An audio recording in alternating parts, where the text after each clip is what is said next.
दोस्तों आपको पता है आपके शरीर की जो कोशिकाएं हैं वो एक दिन के भीतर तेजी से बूढ़ी हो जाती हैं। हम सभी को ये तो पता है कि हम बूढ़े होते हैं, लेकिन हमने कभी इतना डीपली नहीं सोचा हुआ कि हर दिन हम इतनी तेजी से बूढ़े होते हैं।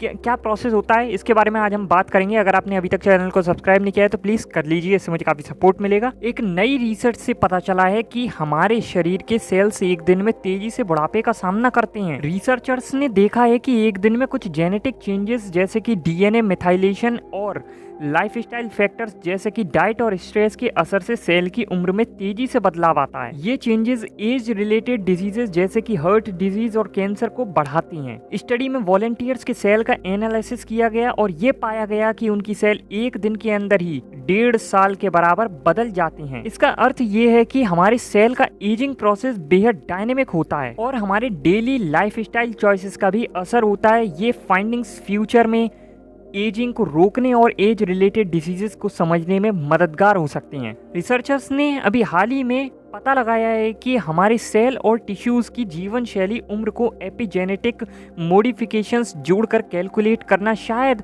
सही मेथड नहीं है। एपिजेनेटिक मॉडिफिकेशंस जैसे कि डीएनए मिथाइलेशन और हिस्टोन मॉडिफिकेशन को समेट कर हमारे सेल का बायोलॉजिकल एज डिटरमाइन किया जाता है। लेकिन अभी पता चला है कि ये मेथड एक्यूरेट नहीं हो सकता है, क्योंकि हर टिश्यू और सेल में एपिजेनेटिक चेंजेस अलग अलग होते हैं। इसका मतलब है कि हर टिश्यू का अपना यूनिक एजिंग प्रोसेस होता है, एक ही तरह से कैलकुलेट नहीं किया जा सकता है इनको। मतलब आपने देखा होगा एक साथ हमारा पूरा शरीर बूढ़ा एकदम से नहीं होता है। मतलब जैसे बाल सफ़ेद होने लग जाएंगे सबसे पहले, उसके बाद धीरे धीरे कुछ और आपका झुर्रियाँ पड़ने लगेंगी। मतलब अलग अलग टिश्यू अलग अलग टाइम पर बूढ़ा हो रहा है। तो इस रिसर्च से हमें ये समझने में मदद मिलती है कि कैसे सेल अपने जेनेटिक कोड के चेंजेस के साथ समय के साथ इवॉल्व करते हैं और कैसे ये चेंजेस हमारे हेल्थ और सर्वाइवल को प्रभावित करते हैं। इस स्टडीज ने एज रिलेटेड डिजीजेस और एंटी एजिंग थेरेपीज को समझने में नए दरवाजे खोल दिए हैं और फ्यूचर में सही तरीके से सेल्स और टिश्यूज का बायोलॉजिकल एज डिटरमाइन करने के लिए नए मेथड्स की ज़रूरत होगी। एपिजेनेटिक मॉडिफिकेशन एक प्रकार का जेनेटिक रेगुलेशन प्रोसेस है जिसमें डीएनए के ऊपर और उसके आसपास के केमिकल टैग्स को मॉडिफाई किया जाता है, लेकिन डीएनए सीक्वेंस को डायरेक्टली चेंज नहीं किया जाता। ये मॉडिफिकेशंस जीन एक्सप्रेशन को रेगुलेट करते हैं, मतलब ये डिसाइड करते हैं कि किस जीन को कौन सा प्रोटीन बनाएगा या कितना बनाएगा। एपिजेनेटिक मॉडिफिकेशंस के प्रमुख एग्जाम्पल हैं डीएनए मिथाइलेशन और हिस्टोन मॉडिफिकेशंस। इन मॉडिफिकेशंस के बदलाव को पढ़कर साइंटिस्ट समझ सकते हैं कि स्पेसिफिक जीन को कैसे एक्टिवेट या डीएक्टिवेट किया जा सकता है और इससे डेवलपमेंट, एजिंग और डिजीजेस जैसे प्रोसेस को समझने में मदद मिलती है। हमारे सेल्स में एक जेनेटिक कोड होता है जो हमारे सर्वाइवल के लिए महत्वपूर्ण प्रोटीन्स की उत्पत्ति को निर्देशित करता है। समय के साथ और चैलेंजेस के जरिए छोटे छोटे चेंजेस होते हैं जो जेनेटिक स्विचेस की तरह काम करते हैं और ये सेल्स को ये इंस्ट्रक्शंस फॉलो करने में असर डालते हैं बिना कोड को बदले। ये चेंजेस एपिजेनेटिक मॉडिफिकेशंस के रूप में जाने जाते हैं और डीएनए को सीधे मॉडिफाई करते हैं जो सेल के फंक्शंस और बिहेवियर को प्रभावित करते हैं। ये स्विचेस हमारे सेल को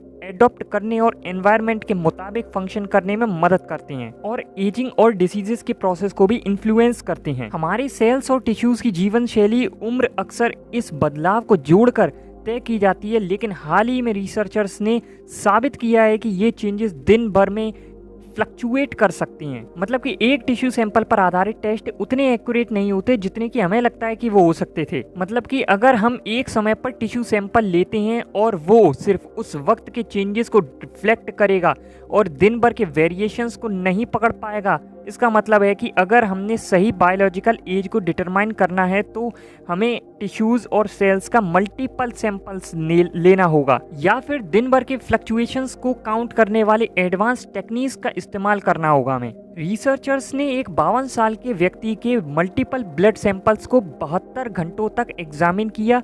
हर सैंपल के collection of white blood cells में 17 अलग अलग एपिजेनेटिक क्लॉक्स का जांच किया।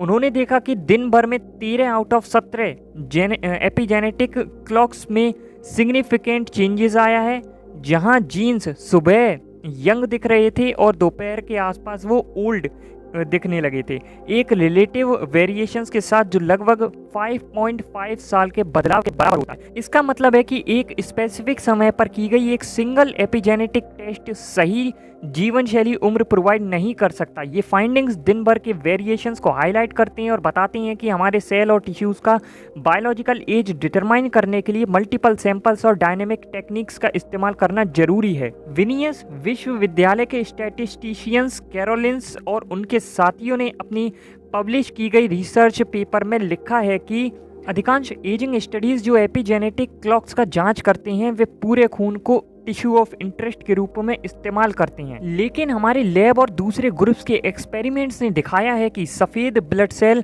सब टाइप काउंट्स और उनके रेशियोज दिन भर के 24 घंटों के दौरान बदलते हैं, पीरियोडिसिटी के साथ ऑसिलेट करते हैं। एक व्यक्ति से लिए गए सैंपल पर निर्भर होना टीम को एक विशेष सेट ऑफ चेंजेस पर ध्यान देने की अनुमति देता है, लेकिन एज के चेंजेस को भी देखा गया जब एक छोटे से ग्रुप के मल्टीपल ब्लड सैंपल्स को 5 घंटों के दौरान एनालाइज किया गया। कुछ एपिजेनेटिक क्लॉक्स के वेरिएशंस का कारण है कि इंसानी खून में दिन भर अलग अलग प्रकार के सफ़ेद ब्लड सेल होते हैं। जब हम एक ही प्रकार के सफ़ेद ब्लड सेल पर ध्यान देते हैं तो भी कुछ मैट्रिक्स में एज के हिसाब से फ़र्क देखा गया है। अब हमें ये सब हमने चर्चा करी, इसका नतीजा क्या निकला, कंक्लूजन क्या था वो देखते हैं। तो ये फाइंडिंग्स सजेस्ट करते हैं कि अगर हमें अपने सेल की सच्ची या सही उम्र का सबसे सही अंदाज़ा लगाना है तो साइंटिस्ट को भविष्य में अलग अलग समय पर मल्टीपल सैंपल्स कलेक्ट करने की ज़रूरत पड़ेगी। एक पूरी एस्टिमेट एपिजेनेटिक